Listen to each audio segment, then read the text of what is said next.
আসসালামু আলাইকুম ভিউয়ার্স, কেমন আছেন সবাই? আশা করি সবাই ভালো আছেন। তো আজকে সেকেন্ড হ্যান্ড গাড়ি বিক্রি রিভিউতে আপনাকে স্বাগত জানাচ্ছি।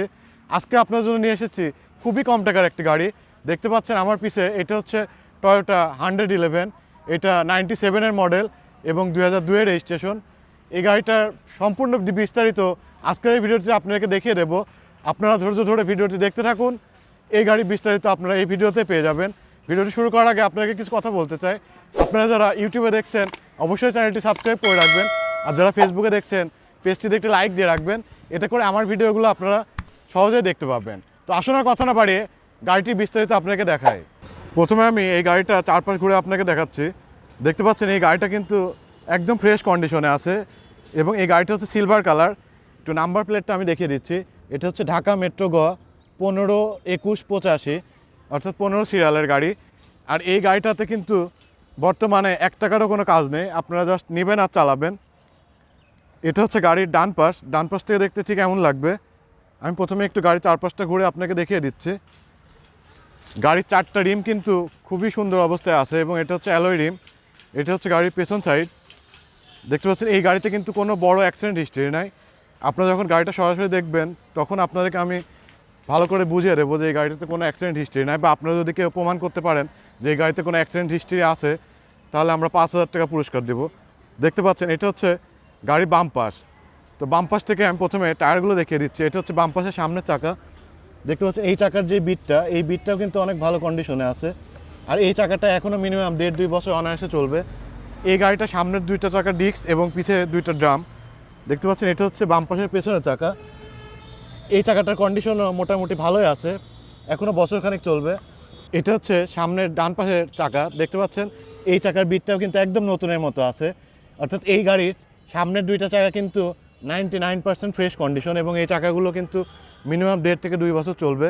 ডান পাশের পেছনের চাকা, এই চাকার কন্ডিশনটা অনেক ভালো আছে। আর দেখিয়ে দিচ্ছি এই চাকার সাইজটা। এটা হচ্ছে 165/80/8-13, অর্থাৎ এটা হচ্ছে 13 সাইজের চাকা। তো এই গাড়িটার আউটলুকটা একটু ভালো করে খেয়াল করে দেখবেন। এটা কিন্তু 111 নিউ শেপ ক্রিস্টাল মডেল। 111-এর কিন্তু 2টা শেপ থাকে, এটা হচ্ছে নিউ শেপ, আর একটা শেপ আছে সেটা হচ্ছে ওল্ড শেপ। আর এই গাড়ির এসিও কিন্তু 100% ওকে আছে। তো এখন আমি এই গাড়িটার ভেতরের কন্ডিশনটা আপনাকে একটু দেখিয়ে দেবো। তো আপনার দেখানোর সুবিধার্থে আমি গাড়ির 4টা দরজায় খুলে দিলাম। আর এখন আমি এই গাড়িটার ভেতরের কন্ডিশনটা একটু দেখিয়ে দেবো। তো এই গাড়ি কিন্তু অল অপশন অটো। দেখতে পাচ্ছেন এটার গিয়ার লিভার এবং এই গ্লাসগুলো কিন্তু এই সুইচগুলোর মাধ্যমে ওঠে, অর্থাৎ এই গাড়ির যে 4টা গ্লাস আছে দরজায়, এই 4টা গ্লাস কিন্তু এই সুইচগুলোর মাধ্যমে ওঠানো এবং নামানো যায়। আর দরজার প্যাডগুলো আমি একটু দেখিয়ে দিচ্ছি। এটা কিন্তু জাপান থেকে যেভাবে আসছিল এখন পর্যন্ত সে অবস্থাতে আছে। আর একটু দরজার কর্নারগুলো দেখিয়ে দিচ্ছি। দেখতে পাচ্ছেন এই গাড়িতে কিন্তু কোনো খোলা কাটা নাই এবং এই গাড়িতে কোনো বড় অ্যাক্সিডেন্ট হিস্ট্রি নাই। এটা হচ্ছে ডান পাশের পেছের দরজা। দেখতে পাচ্ছেন এখানেও কিন্তু একটা সুইচ আছে, এই সুইচটার মাধ্যমে কিন্তু এই গ্লাসগুলো ওঠানো এবং নামানো যায়। আর এই দরজার এই প্যাডগুলো কিন্তু অরিজিনাল অবস্থায় আছে, জাপান থেকে যেভাবে আসছিল এখন পর্যন্ত এভাবে আছে। আপনি চাইলে এগুলো কাস্টমাইজ করে নিতে পারবেন বা আপনার পছন্দ মতো এটা মডিফাই করে নিতে পারবেন। আমি একটু দরজার কর্নারগুলো দেখিয়ে দিচ্ছি। দেখতে পাচ্ছেন কোনো কিন্তু খোলা কাটা নাই। এটা হচ্ছে বাম পাশের সামনের দরজা। দেখতে পাচ্ছেন এখানে একটা সুইচ আছে, এই সুইচটার মাধ্যমে কিন্তু গ্লাসটা ওঠানো এবং নামানো যায় এবং এটা কিন্তু দরজা লকের সুইচ। আর এখানে প্রত্যেকটা দরজায় কিন্তু স্পিকার পেয়ে যাচ্ছেন। দরজা প্যাডের সাথে কিন্তু ওই পাশেও আছে এবং এই পাশেও আছে। দেখতে পাচ্ছেন এখানে সুন্দর একটা স্পিকার আছে। এটার কর্নারটা একটু ভালো করে দেখিয়ে দিচ্ছি। আপনারা একটু ভিডিওটা ধৈর্য সহকারে দেখতে থাকুন, আশা করি এই গাড়ির সম্পূর্ণ ডিটেলস আপনারা দেখতে পারবেন। এটা হচ্ছে বাম পাশের সামনের দরজা। দেখতে পাচ্ছেন এই দরজার একটা সুইচ আছে, এই সুইচটার মাধ্যমে কিন্তু গ্লাস উঠানো এবং নামানো যায়। আর এই দরজার প্যাডটাও কিন্তু ফ্রেশ কন্ডিশনে আছে, কোথাও ছেঁড়া নাই। হালকা একটু স্পট থাকতে পারে, এগুলো ইচ্ছা করলে আপনি ওয়াশ করে নিতে পারবেন। এটা হচ্ছে বাম পাশের পিছনের দরজা। এই দরজাটাও কিন্তু সেম কন্ডিশনে আছে। আর এখন আমি দেখিয়ে দিচ্ছি এর ভিতরে কয়জন বসতে পারবেন। এর পিছন সিটে কিন্তু 3 জন এবং সামনে 2 জন। আর এটা কিন্তু 5 সিটার গাড়ি। আমি একটু ভেতরতে ভালো করে দেখিয়ে দিচ্ছি। আর যে সিট কভারগুলো দেখছেন এগুলো আপনি চাইলে এভাবে রাখতে পারবেন, আবার আপনি যদি এগুলো ভালো না লাগে চেঞ্জ করে নিতে পারবেন। খুব কম টাকা লাগে এগুলো চেঞ্জ করতে। এখানে কিন্তু অনায়াসে 3 জন বসতে পারবেন, অর্থাৎ একটা ছোটোখাটো ফ্যামিলির জন্য কিন্তু এই গাড়িটা একদম পারফেক্ট গাড়ি। যারা মোটরসাইকেল কিনবেন ভাবছেন তারা চাইলে মোটরসাইকেল না কিনে এই গাড়িটাও কিনতে পারেন। আর এটা হচ্ছে গাড়ির সিলিং। দেখতে পাচ্ছেন সিলিংটা যথেষ্ট ফ্রেশ আছে। দর্শক বন্ধু, এই গাড়িটা কিন্তু অনেক পুরাতন, তারপরেও কিন্তু এখন পর্যন্ত যথেষ্ট ফ্রেশ কন্ডিশনে আছে। আর এই গাড়িটা খুবই যত্ন সহকারে চালানো হয় এবং এটা পার্সোনাল ইউজ গাড়ি। এটা ড্যাশবোর্ডটা একটু দেখে দিচ্ছি। ড্যাশবোর্ডে এখানে কিন্তু MP3 প্লেয়ার আছে, আপনি চাইলে একটু DVD প্লেয়ার এখানে লাগিয়ে নিতে পারবেন। আর এই গাড়ির AC ওকে আছে। আর একটু মিটারটা দেখিয়ে দিচ্ছি। এই মিটারে কিন্তু RPM, স্পিড এবং এটাতে ফুয়েল ক্যাপাসিটি সব কিছু দেখতে পারবেন। একটা গাড়িতে যা যা থাকার দরকার এই গাড়িটাতে কিন্তু সব কিছুই পেয়ে যাচ্ছেন। তো এখন আমি এই গাড়িটার ইঞ্জিন কন্ডিশনটা আপনাকে একটু দেখিয়ে দিচ্ছি। গাড়ির ইঞ্জিনের কন্ডিশনটা আপনাকে একটু দেখিয়ে দেবো। এটা হচ্ছে 1500 সিসি ইঞ্জিন এবং এটা কিন্তু LPG এবং অকটেন দুইটাতে রানিং আছে।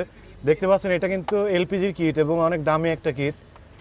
আর এই গাড়িটা এখনও ওয়াশ করা হয়নি, যার কারণে একটু নোংরা লাগতে পারে।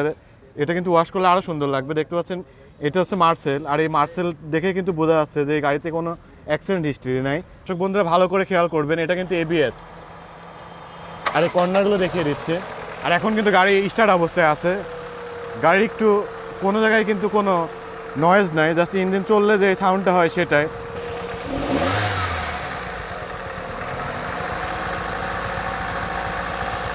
দর্শক বন্ধুরা আপনারা দেখলেন যে গাড়ির ইঞ্জিনের সাউন্ডটাও কিন্তু অনেক ভালো আছে, আর ইঞ্জিনের যে মাউন্টেনগুলো আছে এইগুলোও কিন্তু এখন পর্যন্ত ভালো আছে।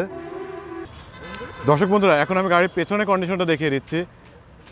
দেখতে পাচ্ছেন আমি কিন্তু ব্যাক ডোলারটা উঠিয়েছি, আর এই পেছনে কিন্তু মেন হচ্ছে এই কর্নারগুলো দেখতে হয় যে এখানে কোনো খোলা কাটা আছে কি না। আপনারা যখন একটু সেকেন্ড হ্যান্ড গাড়ি কিনবেন অবশ্যই কিন্তু এগুলো ভালো করে খেয়াল করে নেবেন। এই কর্নারগুলো দেখবেন যে কোনো অ্যাক্সিডেন্ট হিস্ট্রি আছে কি না। সাধারণত অ্যাক্সিডেন্ট কোনো হিস্ট্রি থাকলে এই কর্নারগুলো কিন্তু পরে আর আগের মতো মেলে না। আমি ব্যাক ডোলারটা একটু দেখে দিচ্ছি। এই গাড়িতে হয়তো ছোটোখাটো কিছু স্ক্র্যাচ আছে, তাছাড়া বড় কোনো ডেন্ট পেন্টের কাজ নাই। আর দেখতে পাচ্ছেন যে পেছন থেকে কিন্তু স্পিকারগুলো দেখা যাচ্ছে, খুবই সুন্দর সাউন্ড সিস্টেম আছে। এখানে আপনি পেয়ে যাচ্ছেন 60 ঘনমিটারের একটি LPG সিলিন্ডার। আমি একটু দেখিয়ে দিচ্ছি আপনাদেরকে। এই গাড়িতে কিন্তু একটি স্পেয়ার হুইল আছে। দেখতে পাচ্ছেন আপনি যখন রাস্তাঘাটে বিপদের সম্মুখীন হবেন এই স্পেয়ার হুইলটা কিন্তু চেঞ্জ করে নিলে মোটামুটি আপনি অনেক দূর যেতে পারবেন। আর এখানে কিন্তু এই স্পেয়ার হুইল চেঞ্জ করার জন্য যা যা প্রয়োজন কিছু যন্ত্রপাতি এখানে আছে। আর এটা হচ্ছে 60 ঘনমিটার একটি সিলিন্ডার, আর অবশ্যই এটি LPG। এই গাড়িটা কিন্তু অকটেন এবং LPG দুইটাতেই চলে। এখন আমি গাড়িটার কভারটা লাগিয়ে দেখাচ্ছি। এর পিছনে কিন্তু সুন্দর কভার আছে। কভারটা লাগানোর পরে দেখতে ঠিক এমন লাগবে। তো এখানে চাইলে কিন্তু আপনি অনায়াসে 2-3টা লাগেজ রাখতে পারবেন, আর এখানে প্রয়োজনীয় জিনিসপত্র রাখার মতো যথেষ্ট স্পেস আছে। দর্শক বন্ধুরা এতক্ষণ ধৈর্য ধরে ভিডিওটি দেখার জন্য আপনাকে অনেক ধন্যবাদ। এখন আমি চলে আসি এই গাড়িটার কাগজপত্র এবং দামের বিষয়ে। তো দাম বলার আগে আমি এই গাড়িটার বিস্তারিত আরেকবার বলে দিচ্ছি। এটা হচ্ছে টয়োটা 111 ক্রিস্টাল, অর্থাৎ এটা 111 নিউ শেপ। এটা 1997 সালের মডেল এবং 2002 রেজিস্ট্রেশন। এই গাড়িটার ট্যাক্স টোকেন এবং ফিটনেসের মেয়াদ 2018 সাল পর্যন্ত আপডেট আছে। তো তারপর থেকে আর এটা আপডেট করা হয়নি। আর আমরা এই অবস্থাতে এই গাড়িটা বিক্রি করব। আর এই অবস্থাতে এই গাড়িটা কিন্তু মোটরসাইকেলের চাইও কম দামে বিক্রি হবে। অর্থাৎ একটা R15 মোটরসাইকেল কিনতেও কিন্তু 6 লাখ থেকে 6.5 লাখ টাকা লাগে। তো অর্ধেক দামে কিন্তু আপনি এই গাড়িটা পেয়ে যাচ্ছেন। আমরা এই গাড়িটার দাম নির্ধারণ করেছি 3,70,000 টাকা। হ্যাঁ দর্শক বন্ধুরা, অবিশ্বাস্য হলে এটাই সত্যি, একমাত্র আমরাই কিন্তু এরকম কম দামে গাড়ি দিয়ে থাকি। আপনি কিন্তু 3,70,000 টাকার বিনিময়ে এরকম একটি সুন্দর গাড়ির মালিক হয়ে যেতে পারেন। আপনি চাইলে এই গাড়িটা নিয়ে ভাড়া মারতে পারবেন বা আপনি পার্সোনাল ইউজ করতে পারবেন। তো আশা করি এই ভিডিওটি আপনাদের ভালো লেগেছে। আর এই গাড়িটা দেখতে হলে আপনাদেরকে আসতে হবে কুষ্টিয়াতে। আর পরবর্তী ভিডিও দেখার জন্য অবশ্যই আমাদের সাথে থাকবেন।